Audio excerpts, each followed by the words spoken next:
కష్టపడడానికి ఇష్టపడే వాళ్ళని అదృష్టం కూడా వదిలి వెళ్ళదు. కూర్చుని కన్నీళ్లు కార్చడం కంటే కష్టపడి చెమటను చిందిస్తే విజయం కూడా నీకు బానిస అవుతుంది. నింద నీకు ఆగ్రహం కలిగిస్తుందేమో కానీ నీ నిగ్రహాన్ని పరీక్షిస్తుంది. నీ గుండెను గాయపరుస్తుందేమో కానీ నీ మనోబలాన్ని చాటి చెప్తుంది.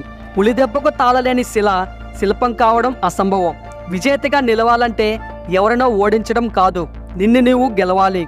లేని గొప్పతనాన్ని ప్రదర్శిస్తే నీలో ఉన్న నిజమైన గొప్పతనం మరుగున పడుతుంది. జీవితంలో మనకు ఎన్నో ఓటములు ఎదురవుతూ ఉంటాయి, కానీ వాటికి భయపడి ఓడిపోయిన వ్యక్తిలా మిగిలిపోవడం సరికాదు. నవ్వడం మాత్రం నేర్చుకోండి. ఏడవడం మనతో ఉన్నవాళ్ళు నేర్పుతారు. అద్దం మన ముఖంలో మరకని చూపిస్తే మరకని తుడుచుకుంటాం, కానీ అద్దాన్ని పగలగొట్టం కదా. అలాగే ఎవరైనా మనలో లోపాన్ని చూపిస్తే దాన్ని సరిదిద్దుకోవాలి, కానీ వారిపై కోపం చూపకూడదు. నీకు కోపం వచ్చే ఒక్క క్షణాన్ని అదుపులోకి తెచ్చుకోగలిగితే బాధపడే 1000 క్షణాలను తప్పించుకోవచ్చు. కోపమే మనిషి పతనానికి కారణం. మాట అన్నవాడు మర్చిపోతాడేమో కానీ విన్నవాడు ఎప్పటికీ మరచిపోడు. కాబట్టి మాట అనే ముందు ఆలోచించి అనాలి. దారిలో పడిపోతే ఎవరూ చూడకుండా లేచి నిలబడాలి. అదే జీవితంలో పడిపోతే అందరూ చూసేలాగా లేచి నిలబడాలి. అందమైన జీవితం వెతికితే దొరకదు, మనం నిర్మిస్తే తయారవుతుంది.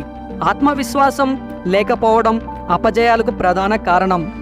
గొప్ప లక్ష్యాన్ని సాధించాలని ప్రయత్నించి విఫలం అవ్వడం నేరం కాదు, గొప్ప లక్ష్యం లేకపోవడమే నేరం. మన విద్యా విధానం జీవించడానికి ఏం చేయాలో చెబుతుంది, కానీ జీవించడం ఎలా అన్నది మనమే నేర్చుకోవాలి. జరిగిపోయిన దానిని వెనక్కి తిరిగి మార్చలేకపోవచ్చు, కానీ జరగబోయే దానిని ఖచ్చితంగా మార్చవచ్చు. మీకు ఇందులో ఏ పాయింట్ నచ్చిందో తప్పకుండా కామెంట్ చేయండి. అలాగే ఈ వీడియో మీకు నచ్చినట్లయితే మీ సపోర్ట్గా ఈ వీడియోకి జస్ట్ లైక్ చేయండి చాలు. అలాగే ఇటువంటి వీడియోస్ కోసం ఈ ఛానల్కి ఇప్పుడే సబ్స్క్రైబ్ అవ్వండి. Thank you.